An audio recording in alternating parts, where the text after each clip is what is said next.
Ahí va.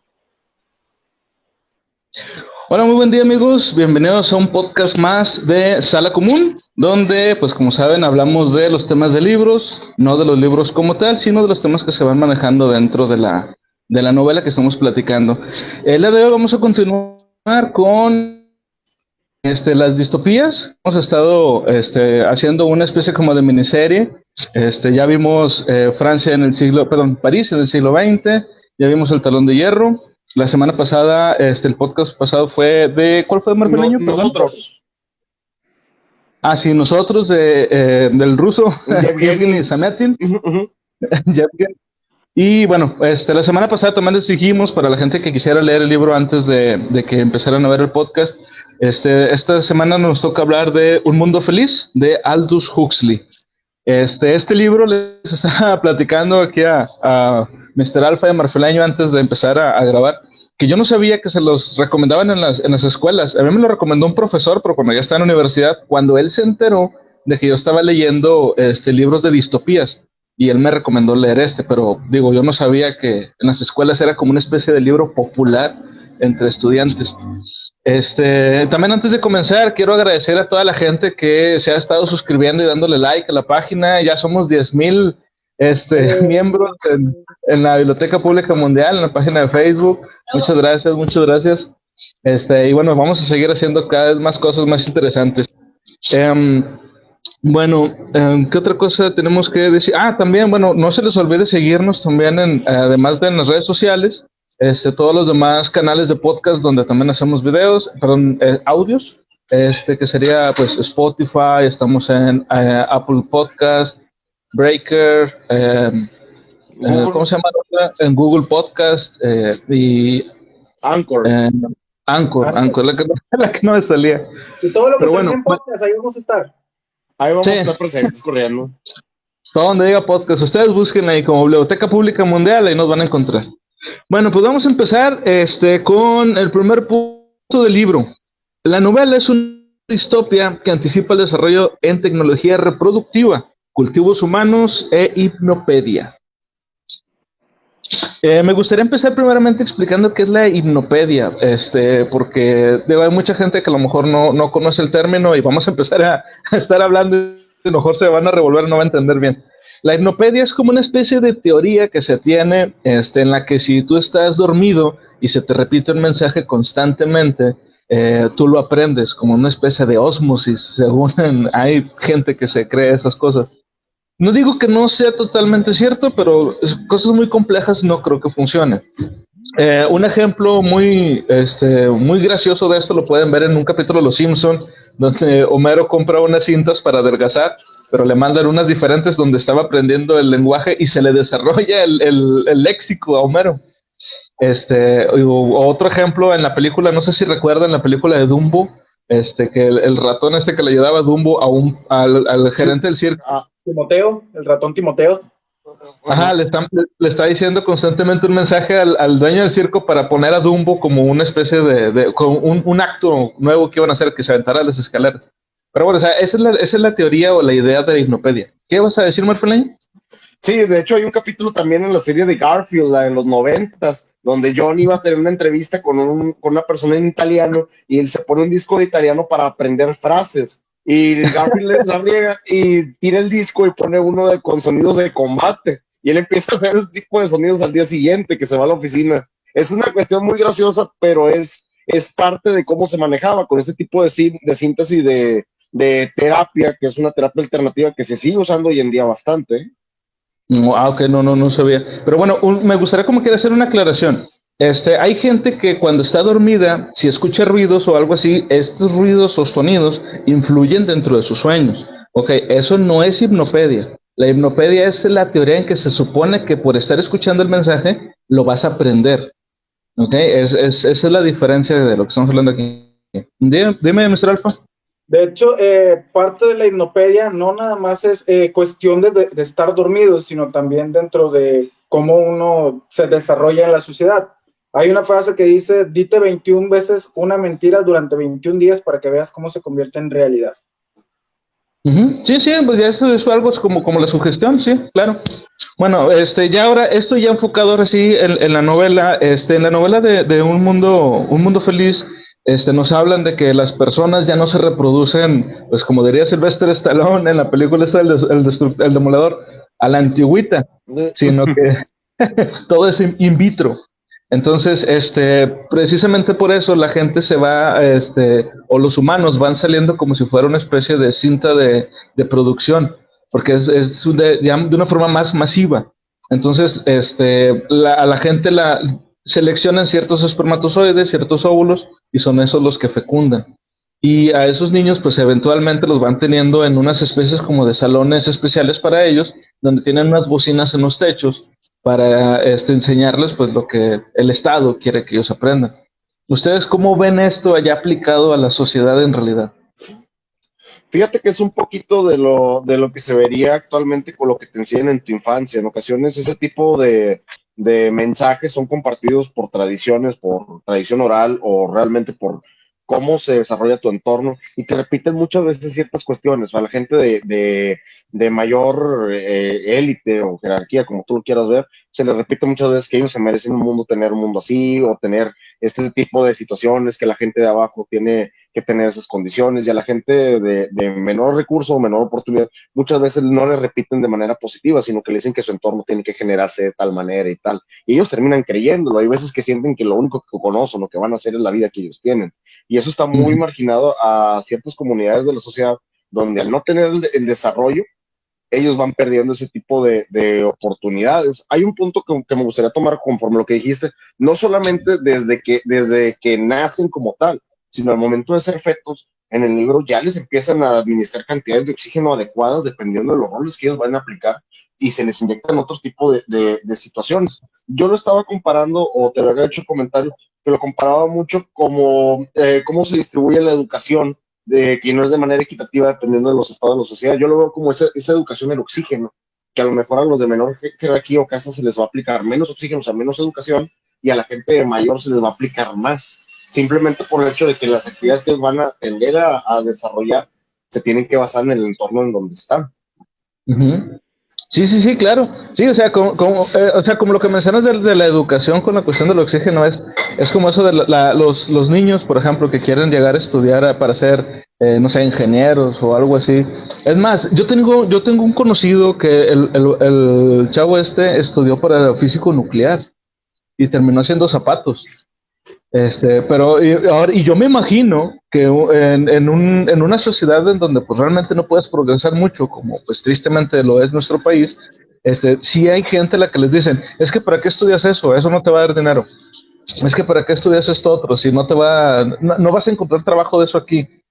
Entonces te están limitando el qué tanto vas a poder aprender, porque es una inversión, es un gasto que va a ser como quiera la familia o tú mismo trabajando y todo para luego no, o sea, no aprovecharlo o no conseguir un trabajo de eso, digo, también va por ahí. Ahí ya es más por ¿cómo se puede decir? Pues por el estilo de vida o el nivel de vida que puede tener la persona. Fíjate que aquí también entra mucho, ya que estábamos hablando de la producción en masa de las personas, que entra mucho lo que es el control de población. Seamos realistas, ¿qué es lo que se está efectuando en todas y cada una de las clínicas donde vayas? Planificación familiar. No estamos diciendo que es malo, simplemente es algo que ya se está viendo, que de hecho tiene desde los años 70 viéndose directamente en lo que viene siendo la administración de oxígeno, como haciendo énfasis en lo que es la educación. Entra mucho la predestinación social que va de la mano de lo que dicen, en el que no, es que mira, tu papá fue obrero, mi abuelo fue obrero, yo también tengo que ser obrero. Ahí es ya donde se te cierra el mundo directamente.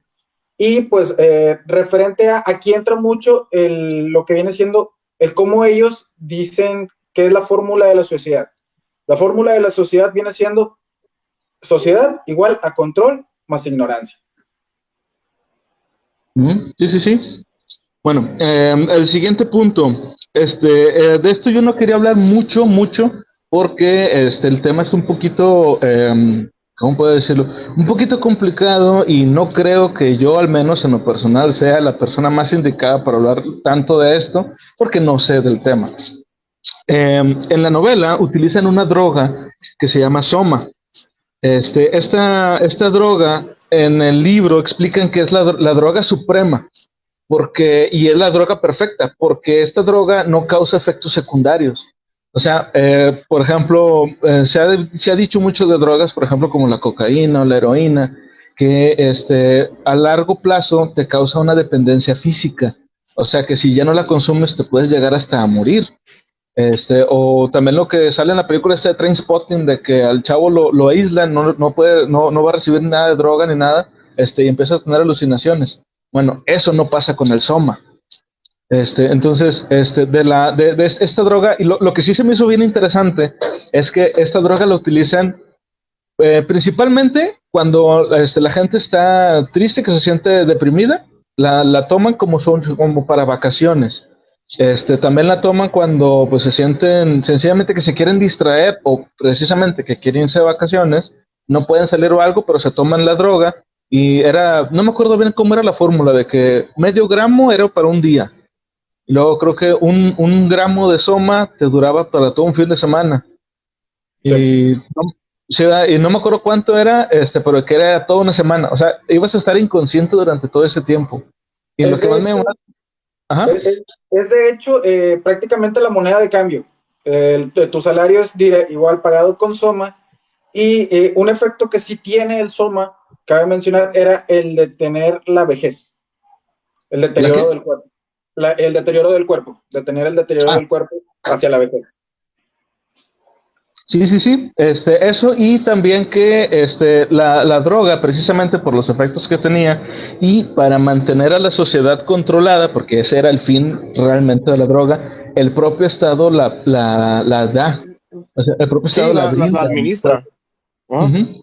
De hecho, parte del control que tienen ellos, no sé si recuerdan cuando llegó la fuerza policíaca y en lugar de usar fuerza o algo, lo roció con soma, literal, para poder llegar a tener un control. O sea, es como que, ¿sabes qué? Están descontrolados, ponlos en estado. O sea, también es un arma. A final de cuentas, también se puede catalogar como un arma en el libro. Sí, y realmente, al menos en esta realidad en la que nosotros nos desenvolvemos, en la que vivimos, no existe tal cosa. Digo, imagínate que anden en las manifestaciones dándote chorros de peyotazos, pues está canijo. Pero sí, o sea, en el libro lo utilizan para muchas cosas, o sea, tanto como dices, lo utilizan como un arma, una forma de contener, digamos, a la gente de manera pacífica, como también es una forma uno mismo se la autoadministra para sentirse bien. Esto me recordó, no sé si habían escuchado, espero que no sea un mito nada más, de que en países como Francia, hay zonas en donde a la gente les dan unas como cajitas de metal, y esas cajitas traen agujas, pequeñas cantidades de ciertas drogas, vendajes, comida y jeringas. No sé si habían oído eso. No, yo no lo he escuchado. No. Bueno, y esas cajitas las dan para, de alguna forma controlar que estas personas, no hagan maldades o no se pongan a robar o a asaltar personas para conseguir esa misma droga. Entonces, de cierta manera, el país la está administrando para tener controlada a la gente. Pero bueno, eso fue el tema de la droga, el soma. Ahora, el siguiente punto es, en el libro, en la novela, la humanidad es ordenada en castas, en donde cada uno sabe y acepta su lugar en el engranaje social. No se lucha contra el sistema. ¿Cómo ven ustedes esto de las castas? Pues la segregación siempre se ha visto, hijo. Pero igual, adelante, Mr. Rafa. Bueno, primero que nada, vamos a mencionarles cuáles son las castas, para que sepan más o menos cómo va este rollo. Las castas están denominadas por las letras del alfabeto griego: alfa, beta, gamma, delta y épsilon. ¿Cómo se identifican entre ellos? Por colores. Tú como alfa debes de vestir en color gris en todo momento. Y aunque se escuche medio raro, tú solo vas a hacer cosas de alfa, cosas de personas de alto rango, y hay tiendas en específico solo para ti. Es lo mismo en todas las demás castas, lo único que cambia son los colores. Alfa en color gris, como pueden ver a Mr. Alfa vestido de gris, ¿verdad? los beta en color morado, los gamma en un color verde. Verde, perdón. Es verde. los delta es un color caqui y los delta es un color negro y los epsilon un color caqui. No, es al revés. Oh, los epsilon son negros y los delta son caqui. Aquí, esto, gracias, aquí entra la clasificación social. No sé si ustedes crean o es puro chorro mío, que yo la estoy viendo desde hace un chorro. Fíjate que no es tanto que sea un tipo de clasificación social. Yo creo que muchas de las cuestiones, y además de esto, digo, un tema importante con los grupos, ellos físicamente son diferentes. Mientras los alfas son grandes, fuertes, atléticos, los epsilon son más pequeños, son más menuditos. Yo creo que en nuestra sociedad actual, el tema de la segregación que estamos teniendo, de tener que partir y mandar a ciertos grupos, yo creo que ya no está tan visto como antes. Sí lo hay, digo, no te lo voy a negar, sí lo hay, pero yo creo que es una cuestión más socioeconómica. En el caso de ellos, las oportunidades desde la gente de abajo se les puede dar para crecer y hacer las cosas muy grandes, y también la gente de arriba ha cometido errores garrafales que los ha enviado de redes al fondo. O sea, ahí yo la verdad no lo veo como tal, como tan descriptivo en el libro. Sí existe, pero lo veo por más un estatus socioeconómico en nuestra sociedad actual que como una cuestión de características físicas y de desarrollo laboral.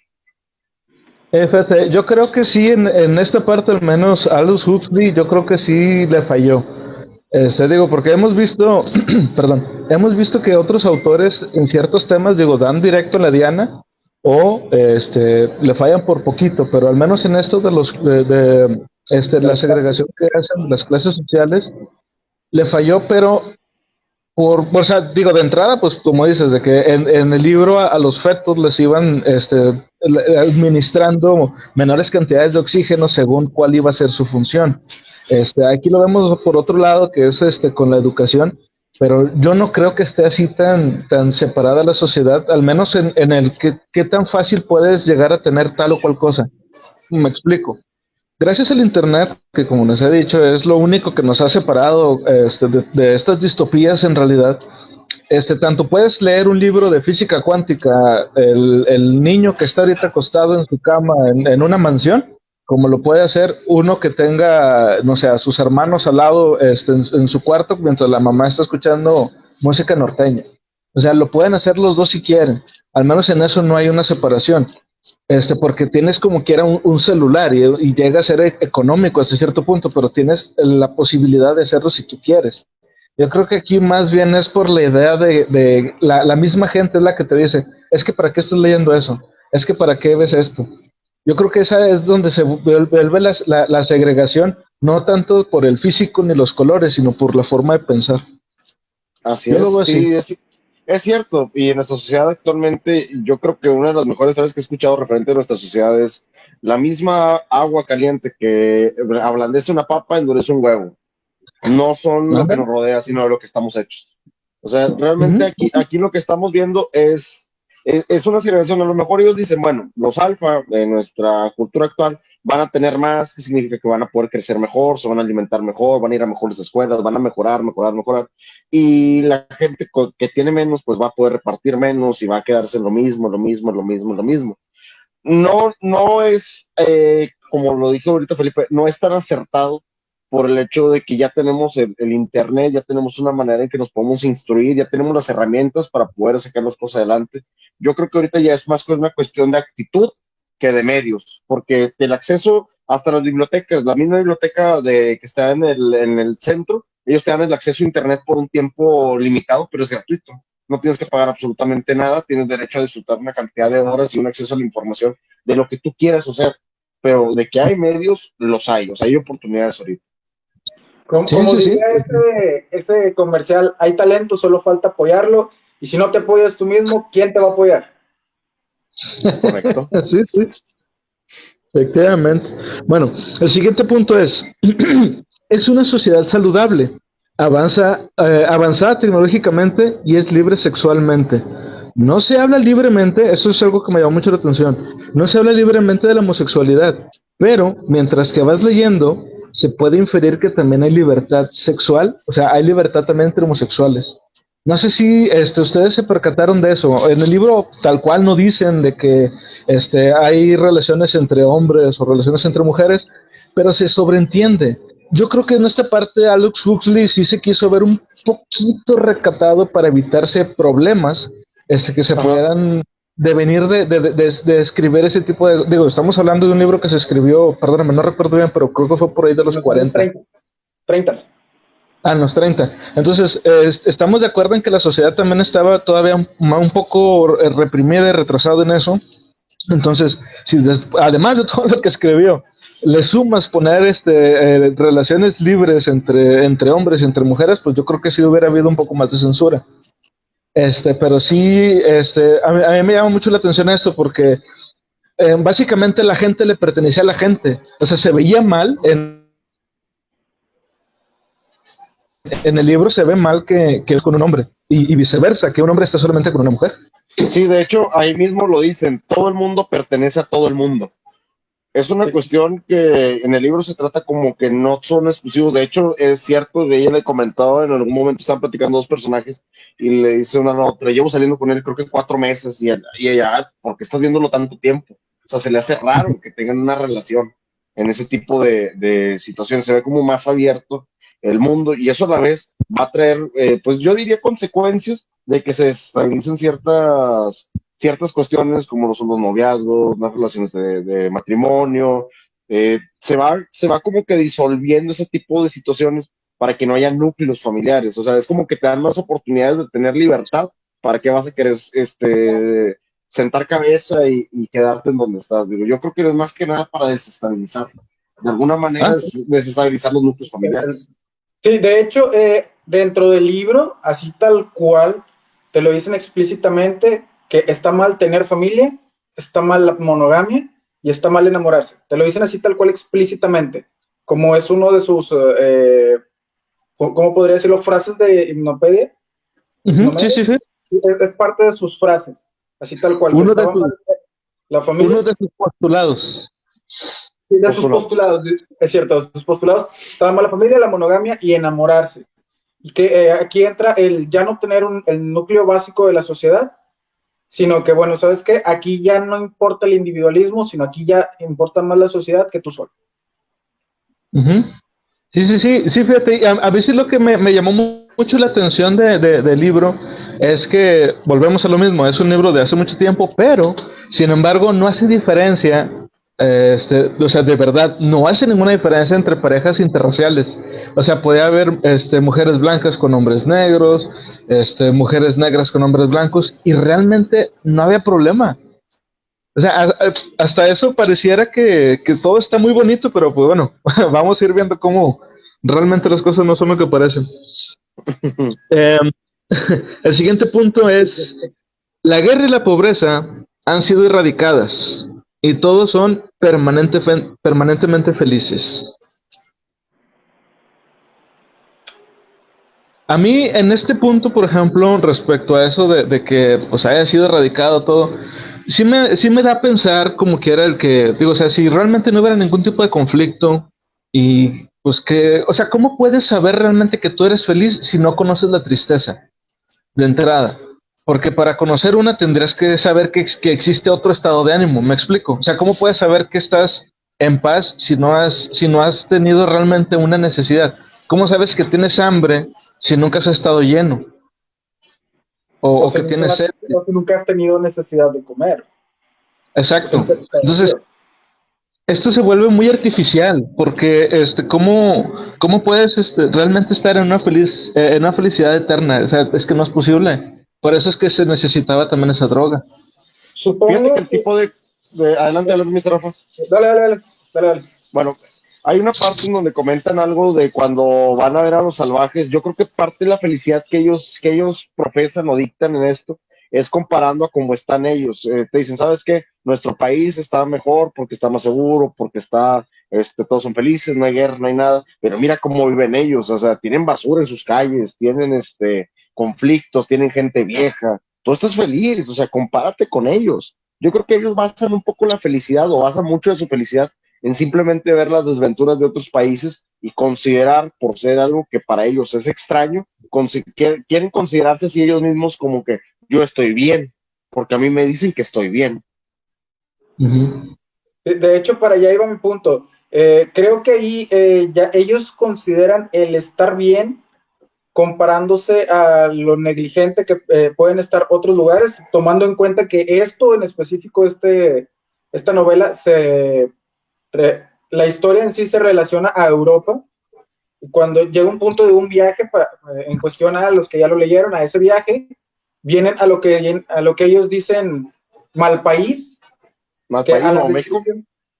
Al país Malpaís, que es Nuevo México, como ellos mismos dicen también, y ven esa fusión de culturas, al igual que esa fusión de religiones, y creo que entran más al que, mira, pues es que está bien todo lo que haces y todo, según a tus cuestiones, pero está mal ante lo que dice mi sociedad. Supongo que de ahí es donde sale esa idea de el mundo feliz. Sí, sí.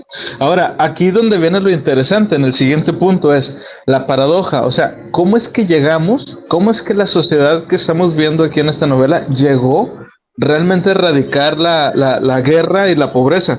¿Qué fue lo que se tuvo que sacrificar para ello? Según nos dicen en el libro, para ello pues tuvieron que eliminar la familia, la diversidad cultural, el arte, el avance de la ciencia, pero solamente ciertas cosas de la ciencia, o sea, no la ciencia en sí, sino el avance desmedido, digamos, de la ciencia, la literatura, la religión, la filosofía y como dijo hace rato Marfeleño, el amor. Todo esto está prohibido, pero la gente ya ni siquiera sabe siquiera que existía. Entonces se erradicó totalmente. Yo lo comenté en un podcast anterior y quiero retomar ese punto. Le quitaron el sentido a la vida, le quitaron el sentido de hacer las cosas. Yo lo dije hace un tiempo. Yo sé que todos los artes, digo, lo comenté en el libro de París en el siglo XX, la literatura, el amor, la filosofía, es para lo que estamos vivos, para sentir, todos y cada uno de ellos son expresiones de sentimientos, ya que, por ejemplo, la familia es un sentimiento de pertenencia, la diversidad cultural es un sentimiento de asombro, de aprender cosas nuevas, el arte es un sentimiento de apreciación, el avance de la ciencia es igual descubrimiento, la literatura, son demasiadas emociones lo que nos da la literatura, la religión, la filosofía no son devoción, o sea, estás quitándole el alma enteramente a lo que ellos puedan llegar a generar emociones. Estás eliminando las cuestiones de emoción y si te sientes mal, tómate un Soma y se acabó el asunto. ¿Quieres sustituir todas esas situaciones? Yo te las voy a dar en esta pequeña cápsula, tómatelo y es tuyo. Todo lo que tú quieras, aquí está, ya no tienes que estar buscando. Eso es censura, a final de cuentas, es una deshumanización inclusive, ya que en parte del libro se habla del fallecimiento de uno de los personajes y a la gente se le hace indiferente, porque desde siempre se les ha educado como que el fallecimiento de alguien es indiferente. De hecho, tomando en cuenta el año en el que se pasa la novela, que estamos hablando, que en nuestra era sería el año 2540. Luego ahorita, si gustan, les paso el dato por qué sacó ese año. Como tú dices, ya se eliminó todo esto, se fue deshumanizando, seamos realistas, es el año 2020 y ahorita las personas ya no contamos con tanta empatía y lo podemos ver al momento de ver una película cruda en el cine donde la gente se ríe, cuando en realidad es una situación estresante. No voy a decir nombres, el Joker, pero seamos realistas, es de esa forma y vivimos en una sociedad en la que, bueno, y del dato del año, estamos hablando que ellos hablan los años en el año, por ejemplo, dicen, esto está pasando en el año 632 después de Ford, tomando en cuenta el año de producción del modelo T de Ford, que fue en 1908. Yo creo que la frase del 2020 sería, vivimos en una ansiedad. Vivimos en una ansiedad donde todo nos ofende. Vivimos en una ansiedad. Hace poquito, sí. Lo voy a hacer el comentario porque lo tenía que hacer. Antes de comenzar estábamos hablando sobre, y voy a retomarlo del primer punto, sobre cómo se les administraba el oxígeno a los fetos para poder desarrollarlo. Digo, están truncando todos los sueños de las personas que todavía no nacen. Imagínense, ese feto quería ser un ingeniero y ustedes le privaron el oxígeno. Maldita sea, maldita sociedad. De hecho, no nada más les administran oxígeno, también les administran alcohol. Ah, caray, eso sí me interesa. Sí, no, fíjate, Esto que dijo Aldous Huxley en su novela me recuerda a una película que obviamente está basadísima tanto en esta novela como en otra que vamos a ver más adelante, en donde el líder supremo decide eliminar el arte, pero él tiene una muy buena explicación para ese mundo, ¿ok? Él dice que el arte causa emociones y las emociones eventualmente llevan a la guerra. No está mintiendo, pero las emociones también, no nada más llevan a la guerra, también llevan a que, o sea, por ejemplo, tú escuchas una pieza musical y te inspira para escribir algo. Y a lo mejor eso que leíste, que fue inspirado en una pieza musical, te hace pintar algo. O sea, el arte se nutre del propio arte. Y aquí Es están correcto. quitando eso. El Como alma decía se ahorita, nutre del alma. sí, y como decía ahorita Marfileño, o sea, quitarle eso a la humanidad, o sea, es dejarla como un cascarón vacío, le estás quitando el alma a la humanidad. Y Sí, es sí, y eso es parte importante porque es el motivo de que se elimina la guerra, simplemente eliminando las emociones.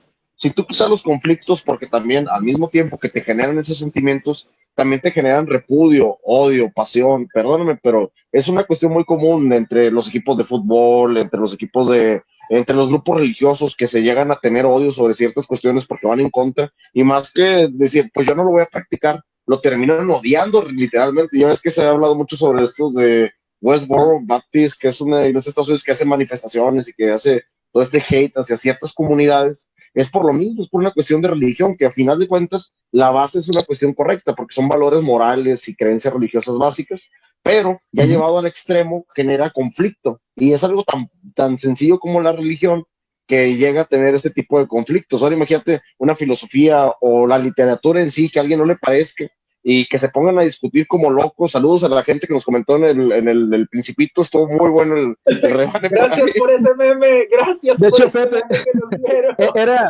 era lo que iba a decir. De hecho, iba a mencionar esto. La gente que nos está escuchando a través de los podcasts de audio, en la página de Facebook de Biblioteca Pública Mundial, que los invito a que entren y revisen, subimos un meme donde estábamos hablando mal de la gente que habla de manera pues ya exagerada del Principito.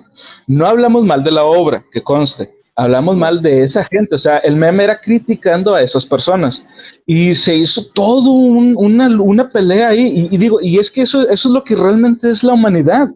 A mucha gente le fastidia el Principito, pero también hay otro grupo de gente que lo adora, entonces ahí donde se hizo el conflicto, pero ese conflicto también logró hacer algo bueno para nosotros, por ejemplo, que tanta gente se suscribiera.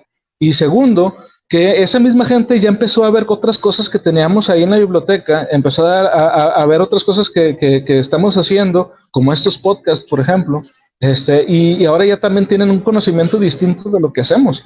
Obviamente hay gente que se molestó muchísimo y qué bueno, porque al menos se sienten identificados con la obra y eso es genial. Como también es genial que haya gente a la que le moleste. Recuerda que generar conflicto también te quiere generar saber más. Y eso es lo que hemos discutido en algunas de las distopías anteriores.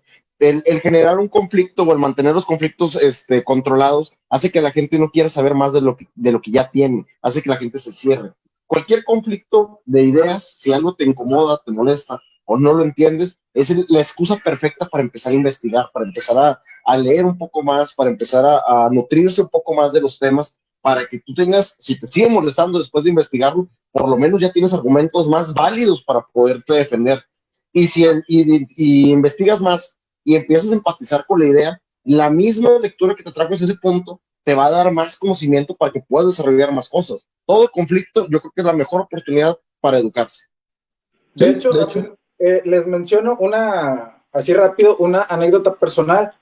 Como ustedes saben, a lo mejor nuestros escuchas no, yo soy enfermero general y en la preparatoria donde yo estuve, nuestras clases de anatomía eran bien básicas. Era fémur, dos en el cuerpo, utiliza para esto, esto y esto, conformado por esto, esto y esto, y ya era todo lo que te decían. Al final de las clases, el maestro César de la Rosa, si nos escucha, un saludo, él decía, yo les doy los puntos básicos por una sencilla razón. Si de esto van a vivir, quiero que sean curiosos y aprendan como se debe. No nada más con lo que yo les voy a dar. Busquen. Eso es muy bueno porque es un conflicto de educación limitada, pero lo está haciendo a propósito. Eso también es muy inteligente decir, ¿sabes qué? Te voy a dar solamente la información básica. ¿Tú te quieres dedicar a esto? Ponte a estudiar, ponte a aprender, porque va a ser necesario. Tu curiosidad te va a ayudar como médico, como músico, como cualquier actividad que tú generes. Es universal. El querer saber hacer algo para poder mejorar lo que estás haciendo siempre va a depender de la mano de uno. Siempre va a hacer que la curiosidad te va a llamar más y más cosas adelante. Y no se crean eso de que la curiosidad mató al gato. Pero murió sabiendo. Bueno, el siguiente punto. Hace un momento nos decía Mr. Alpha que el calendario que utilizan empieza en 1908, que es cuando Ford creó el auto, el Ford Modelo T.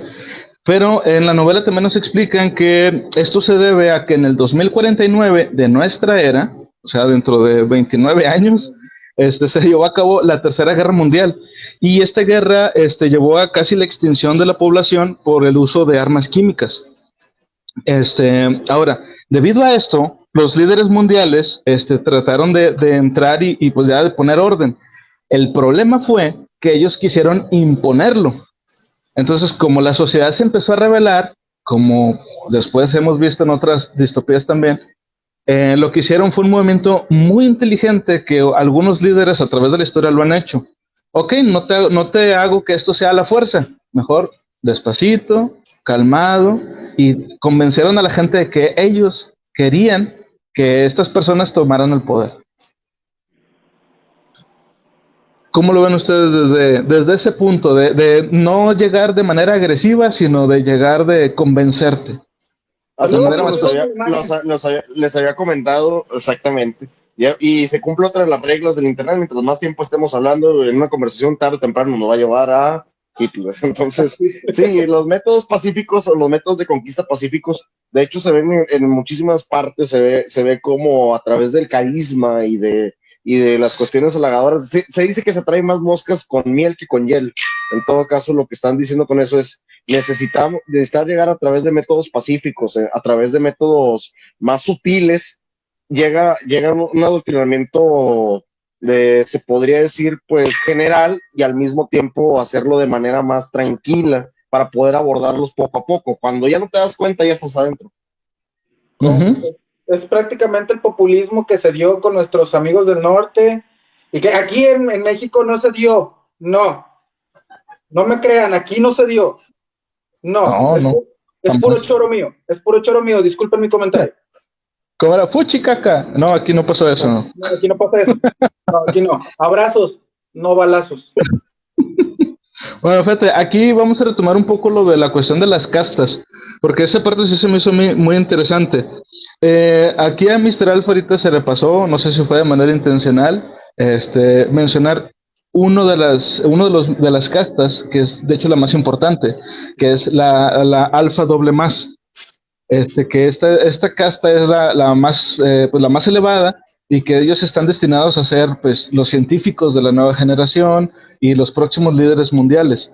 En todo el planeta nada más existen, si no me equivoco, fueron 5 nada más. Creo que son solo 5 líderes mundiales, porque todos viven en una especie de estado mundial. Es un gobierno para todos. Entonces, estas 5 personas son las que se encargan de administrar todo lo demás. Ahora, y aquí es donde está lo interesante. Están todos condicionados, todas las personas están condicionadas para ser felices a su manera. O sea, con lo que sufres, pues lo sufres, pero pues eso también te ayuda a ser feliz. Estoy hablando de los que son de las castas más bajas. Y nadie se resiste ni desea subir a otra casta, están condicionados para que no quieran seguir avanzando. Hay una armonía racial a lo largo de todo el planeta, no hay conflictos por cuestiones de razas, y los miembros de las sociedades están instruidos de una forma repetitiva a través del los mensajes constantes de que todos son igualmente importantes. ¿Ustedes qué piensan de esto? Lo hablábamos en algún momento, es una dispersión de roles se está haciendo con la intención de, hoy, ¿sabes qué? La cuestión aquí no es revelarse de todos estamos trabajando bien, la sociedad es feliz. Si todos somos felices, ¿por qué quieres cambiarlo?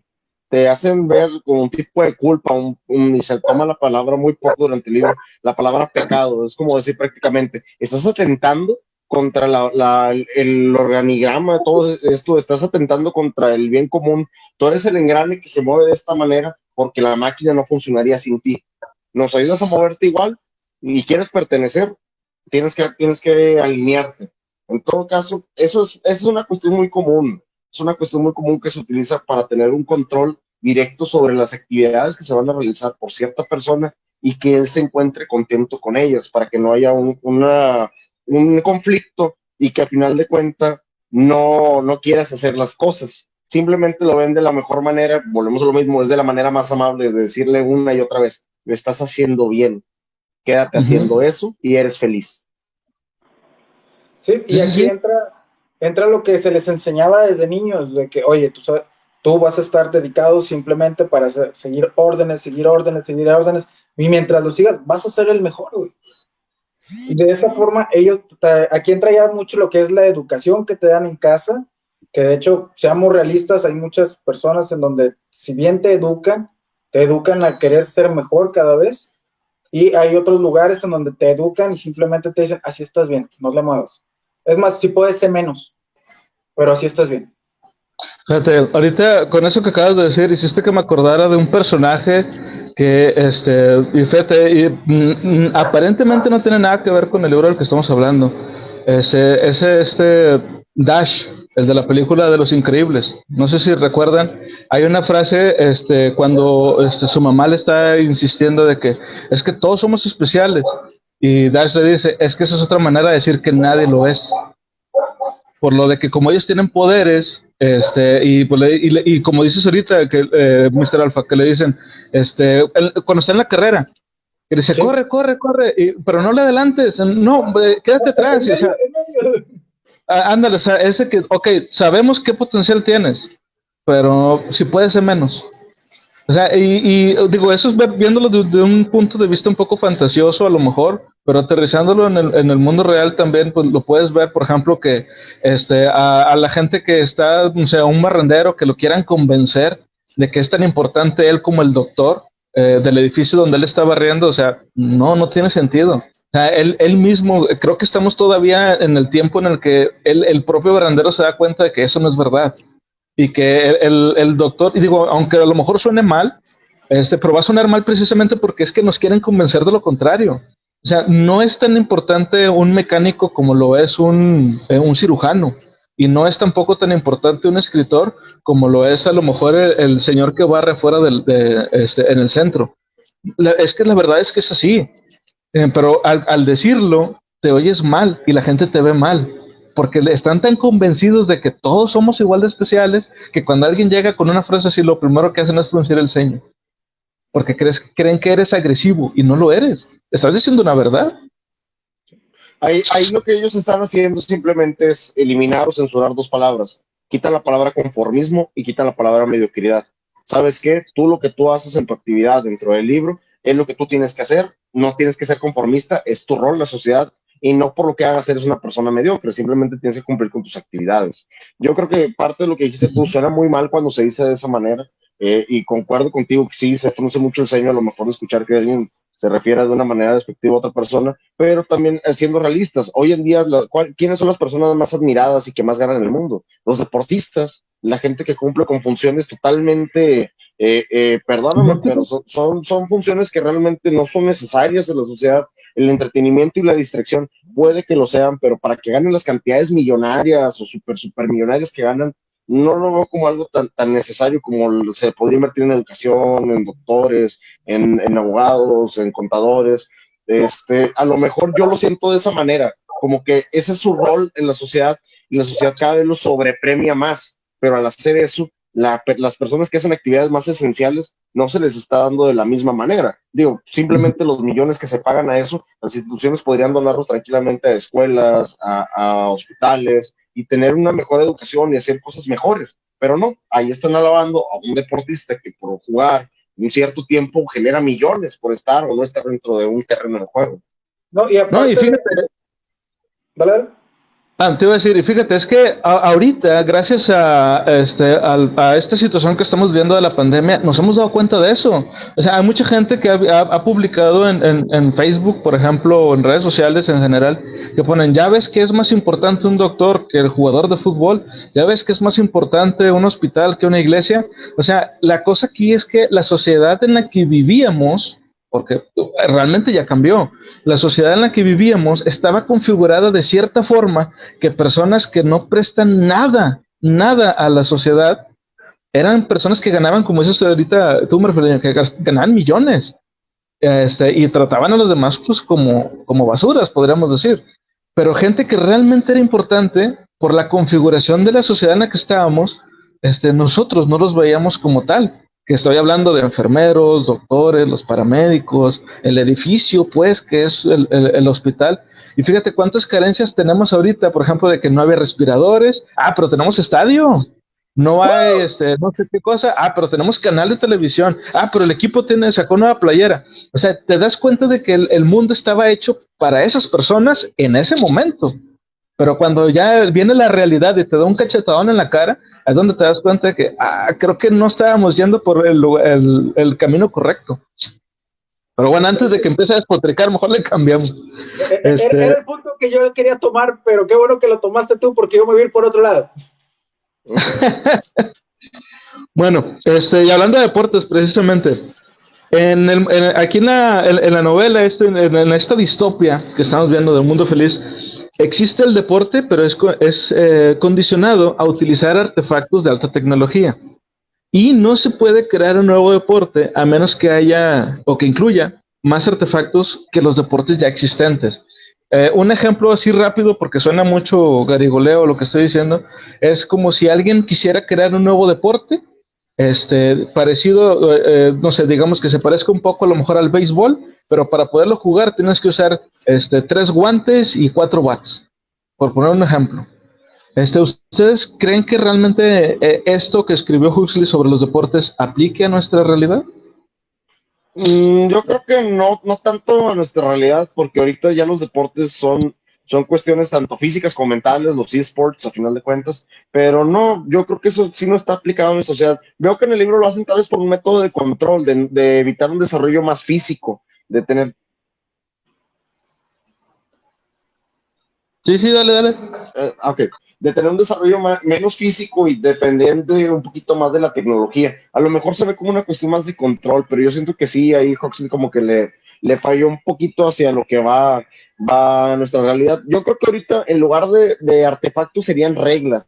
Cada vez se implementan más reglas para hacer los deportes más seguros para los jugadores, para los atletas y que los experimenta, pero realmente no creo que se vea tanto un cambio deportivo. Digo, sí que las reglas o las variaciones de reglas se han hecho, pero yo creo que es más por una cuestión de seguridad de las personas que los practican para que lo puedan hacer durante más tiempo, pero no lo veo, la verdad. Así no va el punto de Huxley.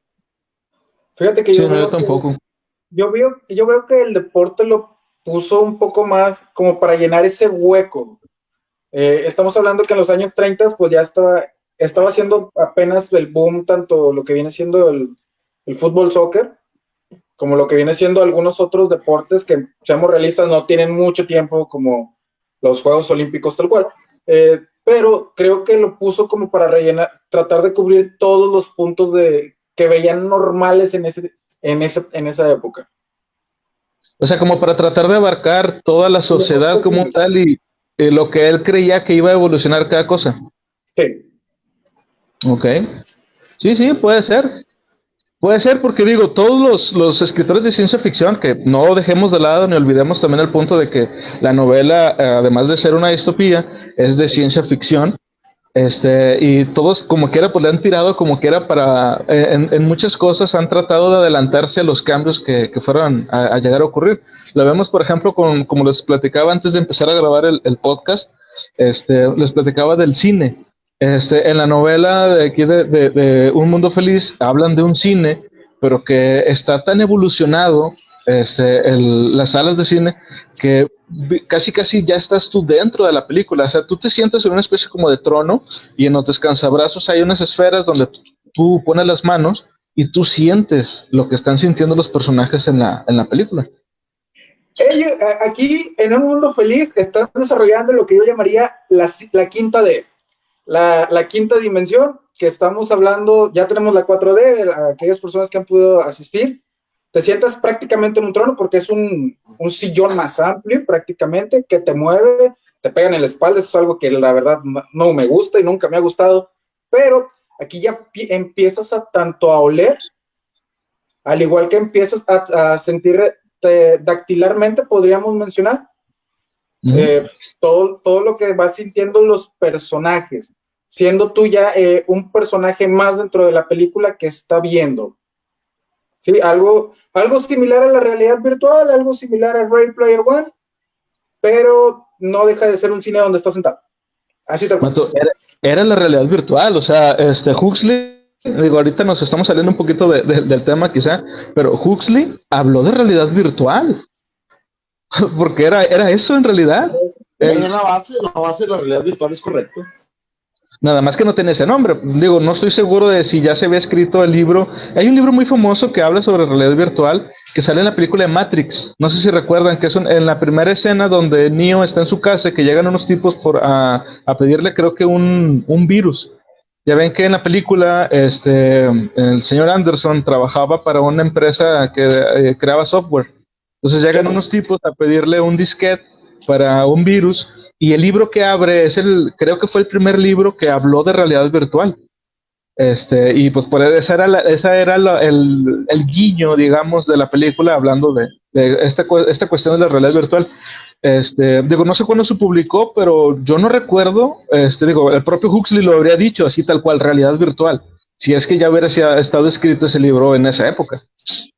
Es que a lo mejor no pensó en el concepto de realidad virtual como tal cual, sino pensaba en las sensaciones que, como ahorita lo dijo Mr. Alpha, del cine en 4D, de que haya ambientación, y ese fue un paso más adelante, se fue a los sentidos. Ya tengo la vista, ya tengo el oído, ya tengo las sensaciones, vamos a meter tacto, olfato, vamos a meter todas las sensaciones como experiencia. Yo creo que sí fue algo muy innovador cuando lo puso. No creo que haya pensado tal cual, así como pegarle la realidad virtual, pero sí como adelantarse a qué iba a ser el futuro del entretenimiento, que no solamente fuera lo que se ha percibido ya sea por la vista o por el oído, sino que sea algo en donde tú ya te involucres físicamente. Y ya vamos para allá. De hecho, si no me equivoco, se llamaba Sensorama, ¿no? El cine. El Sensorama, sí. Sensorama se llama. Bueno, pues ya son los puntos que había yo sacado. No sé si quieres agregar algo más, Marfileño. No, de los puntos que comentaste, la verdad, todo está muy bien. Yo nada más estaba viendo los puntos como la civilización, control la ignorancia, que realmente es algo que ya estamos viviendo ahorita. Es una cuestión de deshumanizar y de sensibilizar a la gente. Pero no, los puntos que están correctos. Digo, realmente la obra de Huxley, en principio yo les comentaba, esta vez que la leí, yo creo que es la cuarta, quinta vez que leo el libro, y siento que cada vez lo siento más gris lo que se está hablando en la obra, porque de algún punto le quieres encontrar más coincidencias con la vida real. Hay puntos donde no, sobre todo en lo del uso del soma, se me hace algo que a lo mejor en mis tiempos yo leí y se me hace como gracioso, se me hace como cualquier tipo de droga, y luego cada vez que lo leía en el libro le iba cambiando el nombre por algún otro tipo de medicamento o adicción conocida, y se me hacía como que encajaba muy bien dentro del temario. Es lo único que yo aportaría sobre los puntos que ya tomamos. Ok, ¿tú, Mr. Alfa? Fíjate que quiero agregar una frase que vi hace poco y que van a decir, bueno, entra dentro de, pero muy poco, pero que también nos ayuda un poco a reflexionar. Ojo, quiero mencionar lo siguiente, yo no estoy hablando directamente como persona religiosa, no estamos a favor de nada de esto por el estilo, más que nada porque toma ciertos aspectos de ciertas partes de. Dice, 40 días duró el diluvio, 40 días duró el éxodo, 40 días el ayuno del Nazareno, 40 días de recuperación de una mujer después de dar a luz, 40 semanas de gestación, 40 días de aislamiento. De acuerdo a la numerología, el número 40 trae cambios. Y estos cambios significativos que nos dejan tres cosas en específico, como lo están haciendo estos podcasts: madurez, conocimiento y estabilidad. Muy buena, muy buena. Bueno, pues cerramos con esa frase, muy buena, por cierto, Mr. Alfa. Espero que les haya gustado. El siguiente libro del que vamos a discutir para la siguiente semana, para que lo vayan leyendo, es Rebelión en la Granja, de George Orwell. Un libro fascinante por donde le quieras ver, desde la propia concepción del libro en sí, cómo está escrito, que aparenta una cosa, pero a la mera hora es otra muy diferente. Es genial, es buenísimo. Y bueno, pues ya con esto nos despedimos. Como les decía hace un momento, espero que lo hayan disfrutado, que se la pasen chido. Nos vemos la próxima semana. Y gracias a los La 10,000. próxima semana. Gracias. Gracias a los 10,000. Gracias.